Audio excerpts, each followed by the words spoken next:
created this model, we had really, I think we'd actually discussed this with the journal that we were publishing, and that we were assuming 10 years from now it will be a pointless model, because there's a lot of research now and we'll take this somewhere else. But there's so many questions we're trying to solve right now. For example, the context sensitivity idea assumes that you're reading the context accurately, and then therefore you're figuring out what you need to do, and then you can adjust as you need it. But one of the people I've discussed this with said, so are you God? You know what every context what people need, and I thought about that a little bit, and I don't have a great answer. I'm not God, I know that, but I don't have a really great answer. But I think that we've actually done some research to find that we actually gave thousands of people on the web different contexts, different situations, and asked them to appraise it, and we found there were consensual sort of situations. In this kind of situation, you typically do this, et cetera. But then there is a question of accuracy, and that's where the tricky part comes in. So being able to figure out what works in a situation and what you can do has a kind of implied idea that there is a good fit, and that's a question we haven't solved yet. How much we can rely on that. So there could be a point when one just says, I know what happens here, and they're wrong, but we haven't figured out how to do that. So it's a great question.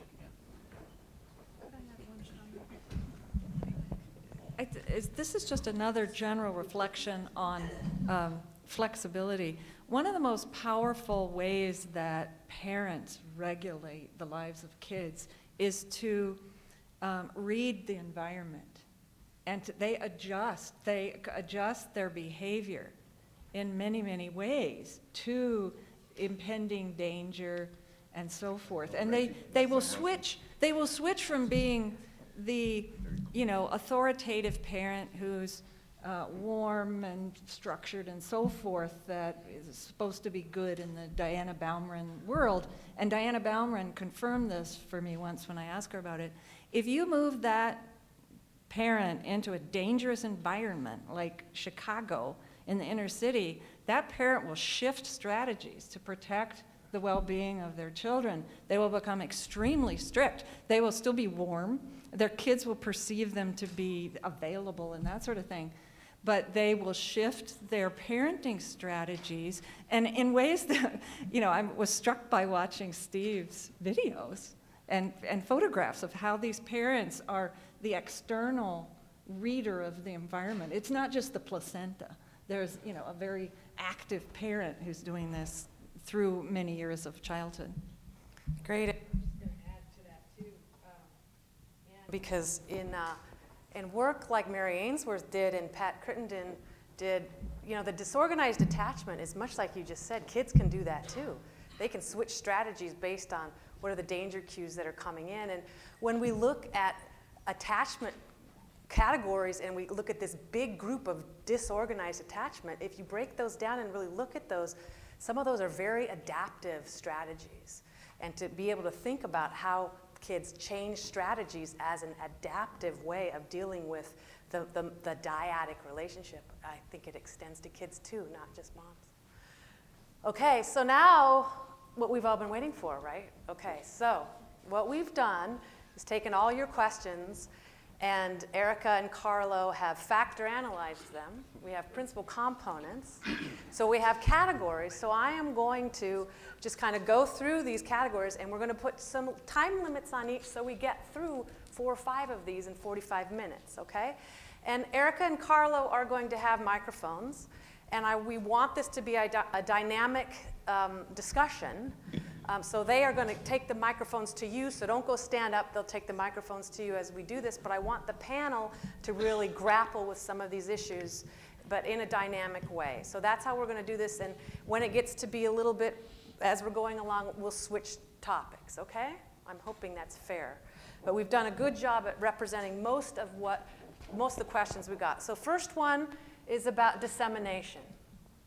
So, how can these findings be shared? At this point, we don't have answers. We understand that. But how do we engage the community, both survivors and those who are advocating for survivors? How do we get this information out the way that we have it in the state that it is now? Talk to us about dissemination, both the struggles you've had or you foresee, or how that translation will go in the near future.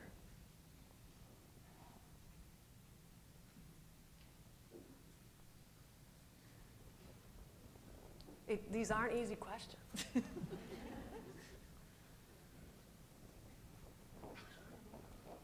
Somebody should. Yeah, you take those microphones out and just hand them around.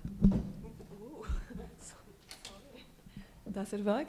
I can only comment on how we did it recently in Germany. We had a special dissemination event that was organized by the German government, by the funding agencies that fund research on child maltreatment.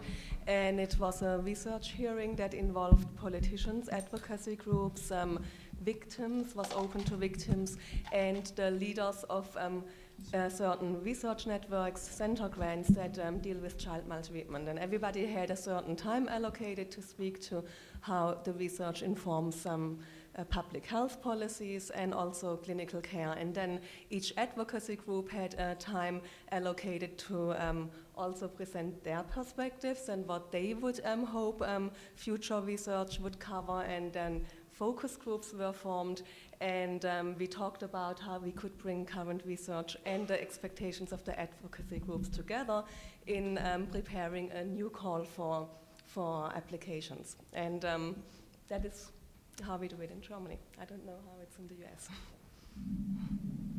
Yeah, sure. This is a kind of an anecdote, but I mean, Stephen Jay Gould, I think it was, said, you're not really a scientist unless you can communicate your findings to the public. But that's really become more of an uphill battle because of just the immensity of the media out there. And I told someone, I think I told Keith this story last night at dinner, that because I'm in New York, the TV networks will call me a lot to come do little interviews. And so one CNN, I think, said, would you come and do an interview? At 4 o'clock, we'll send a car for you. And I thought, okay, that sounds really nice. I get some status rights out of it. And I got in the car, and the limo picked me up, and the driver said, so what do you do? And I said, I'm a psychologist. He said, I had in this car last week Dr. Phil. And he was making the point that, I had Dr. Phil. So, so that's what kind of we're competing with to get the information out. And that's tricky. I wrote a book for the general public about some other work, and it had some impact. It sold, but it's a tremendous amount of work to do that. And didn't you say it was the story that People magazine did on your book, not the New York Times, right, that made the sales go way up? Yeah, it was when People magazine reviewed it is when the sales went up. Yeah, that's right. The meeting I was at NIH yesterday, which kept me from getting here, had in part issues of communicating scientific findings and a real concern on the part of a very good neuroscientist about how neuroscience is being pertained in much of the public discourse as simple answers, deterministic answers to complicated issues, and dumbing the argument down and having misconceptions maintained time and again because people wanted to do sound bites. And how do we get out of that habit? And it's maybe a problem, but there's no readily available answer except better educating those who are interviewing you and trying to be very careful with what you say when it's you presenting it, and make sure the points are being given their due without dumbing them down. So, yeah, I mean, that's a question of communication. I think the question really is, to whom are you communicating and what's your objective? If you're communicating to politicians, depending on the country, 75% of all politicians are driven by ideology. They're not evidence-based. And that's not just true of science. A colleague of mine is the chief scientific advisor to the Prime Minister of New Zealand. You probably didn't know there was one, did you? And he said his biggest argument is just trying to talk to politicians of any stripe about evidence-based decision-making. And the only person on whom he's really had impact is, not surprisingly, the Minister of Finance. For the most part, people aren't evidence-based, they're ideologically based. So, if it's a question of dissemination, I mean, George, what you mentioned, more people read the New York Post than ever read the Times. That's part of the deal. So the thing is, if you're disseminating for the sake of communication, I think you take Steve's caveats very clearly. You want to be understood. If you're disseminating for the sake of change, then the question is, who are your best agents of change and how do you work with them in partnership? And patient groups often turn out to be the best because they've got votes. And I'll tell you what, if I could get the AARP behind me, okay, I'm not writing another grant, right? Yeah. Communicate with patient groups. I mean, I think, but it's a question of dissemination for what? If the interest is to create change, then find out who your partners are and work with them. And there's some really good groups that do that, but you're never going to reach the majority. You don't care. They're ideologues. They're not going to listen to what you have to say. They'll do a lot of what Christine did, we do in our country. They, you know, we have Senate and parliamentary committees, and then they go out and vote by what they think is right. So Right. I think the question is what's your objective and who are your partners? Right, and I think you said it, also the Minister of Finance was listening to the evidence-based thinker. If we can take that lesson and appeal based on healthcare costs and costs and costs, that is a helpful instrument for someone like that. Well, I think, yeah, I think it's worth looking, though, at things in which there have been dramatic change that have taken place very quickly, like thoughts and feelings about gay marriage. Sometimes things happen very rapidly, and sometimes there are very influential effects. Thinking about transgender. What I think you get from the book Influencer, in terms of when things are very influential, is when you have a really great and compelling story. And that grabs people. And you have to wrap it in stories. Presenting data, presenting graphs, presenting slides, you know, just goes into the vapor. You have to grab people at the level of emotions on the stories, and you have to have a compelling message. And where things have had change is if you wrap a story into something like a soap opera, where you're making certain points about, say, domestic violence. You can change a whole country's attitude about domestic violence by wrapping it into a soap opera. So you have to really work with marketing and advertising people to deliver a potentially profound message. Great, and one more, Anne, and then we'll move to something Okay, else. yeah, I'm going to have to leave in just a couple minutes to catch a flight. But this is an extremely important issue and question. From a general perspective, one of the most compelling reasons I've stayed within a resilience framework, although it's inherently a risk and resilience framework, is that get communicating the goals of the work, recruiting participants, communicating the message is very different when it's within the framework of trying to understand how adversity affects the lives of children and what we can do about it so that, you know, we can prevent or mitigate risk and promote healthier outcomes in people as they develop. And I also want to second the idea that, you know, it makes a difference understanding how to communicate. A lot of us don't learn how to do that exactly. So I think it's really important to get trained in how to communicate and to practice a lot, not only to give back whenever we're doing research as often as we can, but to practice getting the message right and understanding the goal of your talk or whatever it is, who the audience is. One of the best experiences I ever had in this kind of training was organized by a cluster of developmental organizations. They brought all the top science writers together and sent them to different places to spend a few days just meeting and talking with faculty and getting to know each other and talking about this issue of communication. Because we have many faculty who won't refuse to talk to the press because quote, they always get it wrong, or they misquote me, or so forth. And the journalists are all complaining, nobody will ever talk to me. The people who really do the research don't always want to come or don't take the time. So that kind of formal training is good. I also think that we underestimate sometimes how much our data can speak if we package the data in compelling ways, just to feed back to people their own data. I mean, when I presented some of the growth curves I showed you to the Minneapolis School Board, they were surprised by their own data. First thing that shocked them was that they have 14% of the kids cumulatively over time that are flagged as homeless, highly mobile. That they have 75%, they knew that one, that are living in poverty. But then when they saw the individual differences, and they got a completely different message. It looks hopeless if you just look at the average level of achievement and all these huge gaps. But you show them that, you know, a lot of kids are doing well or fine in your schools, and we need to understand how they're able to do it so that we can know how to improve achievement in other children where it isn't happening. And, you know, if I get opportunities to speak to the legislature or to, you know, present findings from some of these studies, I try to do it. It's taken some practice. It makes me wince frequently.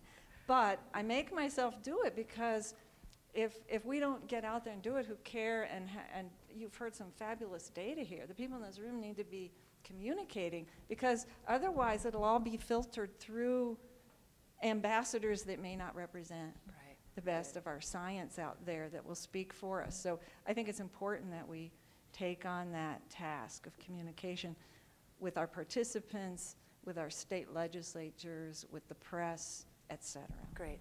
Now, before Ann has to leave, we're going to switch topics to the next hard topic, and that is, from each of you, what's the next essential step in science, science to translation, and think particularly about the level of the glucocorticoid receptor or the molecular level, the level of the person or the child, the level of the family, or the level of the community. And please, each of you, and let's start with you, Ann, since you have to go. What's the next essential step? This is not a scientific answer. I think we've heard a lot of wonderful steps from a science point of view. And of course, I think it's extremely important that we have multiple levels of consideration, and that requires multidisciplinary team approaches, because only a handful of people seem to master multiple levels. Most of us need to collaborate with people. So we need venues for collaboration to understand how these things work. But I think one of the most important next steps is to mobilize the funders and funding to do the kind of research that you've been hearing about, and to do it in thoughtful ways, to embed, you know, very close, deep analysis into larger epidemiological representative data sets. I think it's just a shame that we weren't able to pull off a longitudinal developmental study like the National Children's Study. It collapsed of its own weight, and there's some placenta research that'll be a remnant of that study. We developed those new measures to try to incorporate them in the National Children's Study. You can see the importance of these classic longitudinal large-scale studies, Dunedin and others.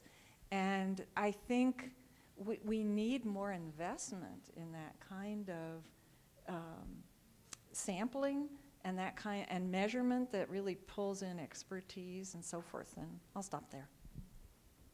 Yes, Steve, next. So myself and my lab have been facing a methodological or an analytic issue that I think are shared by a lot of other people who are trying to collect longitudinal data representing multiple levels of analysis, everything from the genomic level up to societal levels or community levels and everything in between. And we're all have gotten pretty good at analyzing data within a single level of analysis over time with different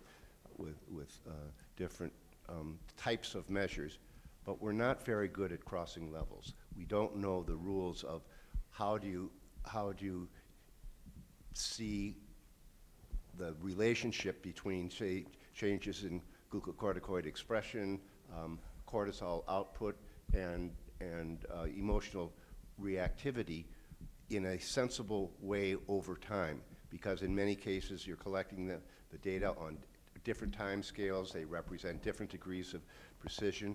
The whole issue of causality can get muddled even if you have longitudinal data, because you can have external events causing changes in gene methylation or expression, which then feed back up to affect biological processes. So the question of what causes what, the traditional way looking at, doesn't seem to work in many of these cases. We need a new set of rules and a new set of guidelines and some standards by which, especially in situations where you don't get one-to-one relationships between events or measures at one level of analysis and another, and that's just dealing with two at a time. What if you take 6? how much of this stuff can be modeled? And if it can be modeled, how do we test the efficacy of those models? And that's a challenge I don't think a lot of us have thought about and some of us are trying to do, but we're a long way from getting that solved. Were it to be solved, if such a solution is possible, I think we would know a lot more about how development works and why it's different for different individuals. Great, Steve. George, you want to go next? I don't think I have a very profound answer to this at all. My career has been one random turn after another, and I mean, If you had studied at more levels of analysis, Or knew how? I mean, I'm an advocate of doing all kinds of, like, I just read Keith Richards' autobiography, and it taught me a lot. But I mean, I guess I don't have the tools right now to go at a broader level. I'm very interested in the flexibility idea. I want to know more about what it is. I want to know if it actually is useful. We're developing new measures so we can get it in lots of data sets. That's one thing we're trying to do. We get it into national data sets and other data sets, and seeing if it actually does predict anything. And if it does, then we can think about targeting it for intervention. If we target for intervention, is it actually useful? So that's where I am with that concept. And you know, I think I'd love to go broader, but that's a lot of work right there. And I should also add, though, you know, I spoke with, you know, sometimes invited to NIH or other places to talk about ideas, and sometimes that doesn't seem like it's going anywhere, but I was invited to the National Cancer Institute a couple of years ago to talk about flexibility, and I didn't take it very seriously, and they said they were interested in it, and I didn't believe them. And they are, and they're very interested in funding to do that, and I've been talking to them. When the money started appearing in the screen, I started taking it seriously. But so there are ways to promote in different venues without, yeah. Great. Could I make one comment? Yeah. So I'm gonna go. One of the things that's happening in the broad resilience field is that the pickle we're in as a planet, and in political conflicts and climate change and natural disasters, have forced a coming together to try to understand what happens in some of these crises, and in order to think ahead about preparing for disaster, preparing for solutions, and so forth. And it's been illuminating to watch that process when you have people from very different levels of analysis trying to figure out how do we prepare for this, what should we do, or what if there's a flu pandemic, or what, you know, we have a lot of issues facing us that require more integrated approaches across levels. And some of the folks at other levels or other fields, like ecology, have some interesting statistical modeling strategies for the behavior of dynamic systems that are complex. You know, there have been some gains, and maybe we can learn something from them. I have to run. Bye, Ann. Thank Bye. you so much. Marty, tell us your take. Let's see. From my personal research perspective, I'm grappling with that issue right this second. I figure I need to submit a competing grant renewal to follow up on the work that I've been doing with the sensitive exposure periods and risk for depression, and trying to figure out what's the most interesting, compelling, and important next step. And so I'm sort of torn between two different directions. One is that when we look at the sensitive exposure period for risk for depression, it turned out quite remarkably, I mentioned in passing in my talk, that 14 years of age seems to be a very critical spot in both males and females, with maltreatment at that age having the most predictive response for developing major depression and symptoms of depression between 18 and 25 years of age. So, but that's cross-sectional. So an obvious choice is to do a longitudinal study and look to see what happens when, to individuals who get exposed at 14 years of age, and to look at that, neurobiologically, molecularly, and clinically. So that's one thing. The other thing that's emerged from the research is this strong emphasis on the distinction between psychiatric conditions with and without maltreatment, which we call the echophenotype, and what would need to be done to make that a more persuasive